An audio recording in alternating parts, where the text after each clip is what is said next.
بسم اللہ الرحمن الرحیم۔ محترم ناظرین و سامعین، السلام علیکم ورحمۃ اللہ وبرکاتہ۔ یہ قرآن مجید کی تفسیر کے دروس کا سلسلہ ہے جو قرآن مجید کے آخری 10 پاروں پر مشتمل ہوگا انشاءاللہ، اور اس کا نام ہم نے رکھا ہے عمدۃ التفسیر فی العشر الاخیر من القرآن الکریم۔ سماعت فرمائیے۔ الحمد للہ رب العالمین، والصلاة والسلام على سید الرسل وخاتم النبیین محمد وعلى آلہ وصحبہ اجمعین، اما بعد، فقال اللہ تبارک وتعالی فی کلامہ المجید، اعوذ باللہ من الشیطان الرجیم، ومن کفر فلا يحزنک کفرہ۔ اے میرے پیارے حبیب، اگر کوئی آدمی کفر کرے، جو کفر کی راہ اختیار کرے، تو آپ کو اس کا کفر غمزدہ نہ کرے۔ الینا مرجعہم، ان سب کا لوٹ کے آنا ہماری ہی طرف ہے۔ فننبئہم بما عملوا، پھر ہم ان کو بتائیں گے جو کچھ یہ کرتے رہے۔ ان اللہ علیم بذات الصدور، بے شک اللہ تعالیٰ سینوں کے رازوں سے واقف ہیں۔ نمتعہم قلیلا، انہیں ہم دنیا میں تھوڑی سی مہلت دیں گے، تھوڑا سا فائدہ دیں گے۔ ثم نضطرہم الی عذاب غلیظ، پھر ہم انہیں ایک ہولناک عذاب کی طرف دھکیل دیں گے۔ وَلَئِن سَأَلْتَهُم مَّن خَلَقَ السَّمَاوَاتِ وَالْأَرْضَ، اور اگر آپ ان سے پوچھیں کہ آسمانوں کو اور زمین کو کس نے پیدا کیا، لَيَقُولُنَّ اللَّهُ، تو یہ سارے کافر مشرک کہیں گے کہ اللہ نے پیدا کیا۔ قُلِ الْحَمْدُ لِلَّهِ، کہہ دیجئے ساری تعریفیں اللہ ہی کے لیے ہیں۔ بل اکثرہم لا یعلمون، بلکہ ان کے اکثر لوگ اس حقیقت کو نہیں جانتے۔ للہ ما فی السماوات والارض، اللہ ہی کے لیے ہے جو کچھ آسمانوں میں ہے اور جو کچھ زمین میں ہے۔ ان اللہ هو الغنی الحمید، یقیناً اللہ تعالیٰ بے پرواہ تعریفوں والا ہے۔ میرے بہت ہی محترم بھائیوں، بزرگوں، بہنوں، بچوں، یہ سورہ لقمان کی آیت نمبر 23، 24، 25 اور 26 ہے جو آپ حضرات کے سامنے تلاوت کی گئی ہے۔ اللہ تعالیٰ اپنے رسول کو حوصلہ دیتے ہوئے فرما رہے ہیں کہ اے میرے رسول، اے میرے پیارے حبیب، اگر کوئی شخص آپ کی دعوت کے باوجود، آپ کی محنت اور کوشش کے باوجود ایمان نہیں لاتا، اسلام میں داخل نہیں ہوتا، تو آپ اس پر پریشان نہ ہوں، اس لیے کہ آپ نے اپنا حق ادا کر دیا، آپ نے اپنا فرض پورا کر دیا، آپ کا اجر اللہ کے ذمے پکا ہو گیا۔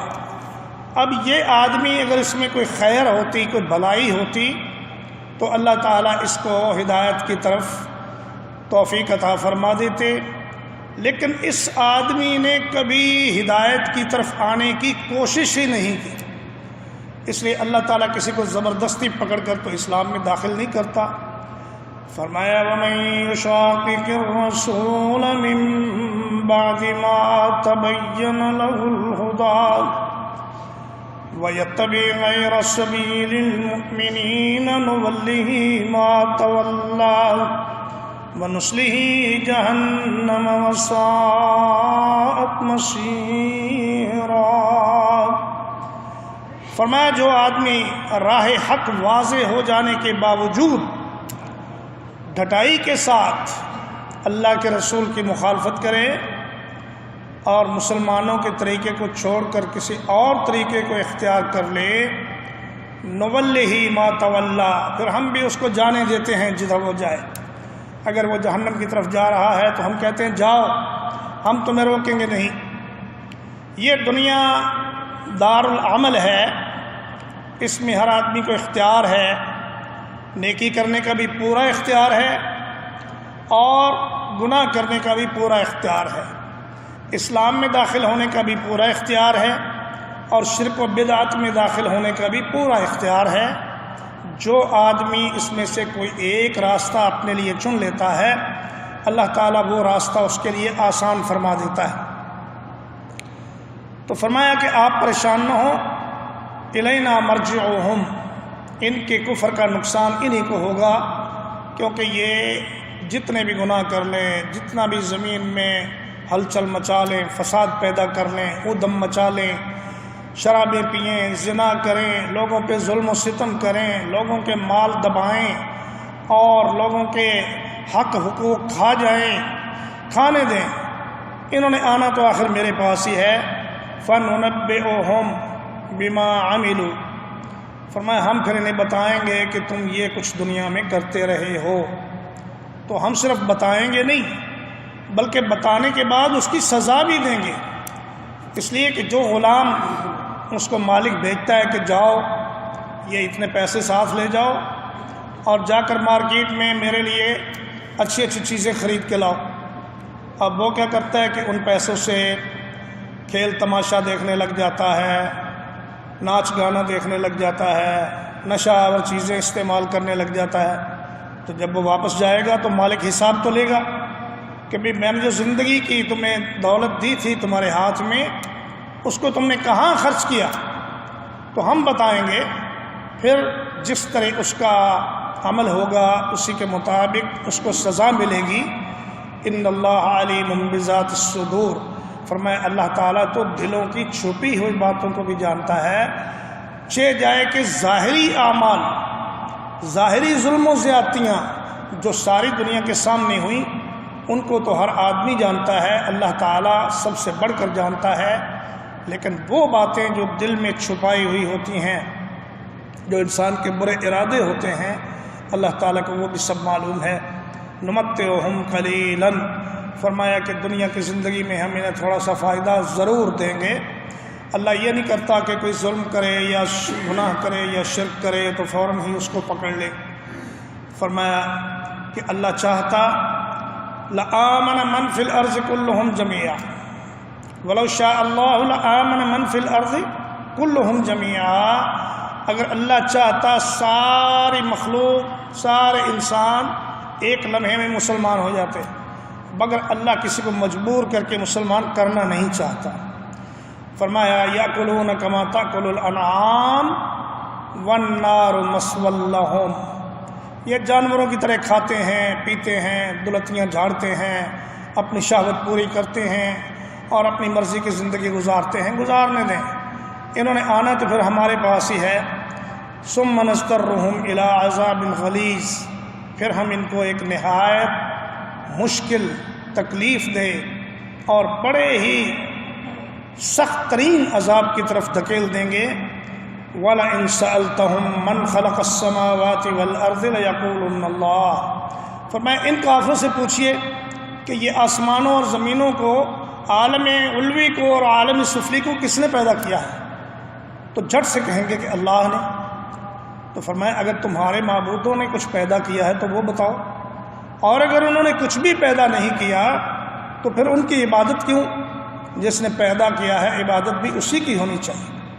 فرمایا یا ایھا الناس ضرب مثل فاستمعوا له ان الذين تدعون من دون الله لا يخلقون ذبابا ولو اجتمعوا له وإن يسلبهم الذباب شيئا لا يستنقذوه منه ضعف الطالب والمطلوب.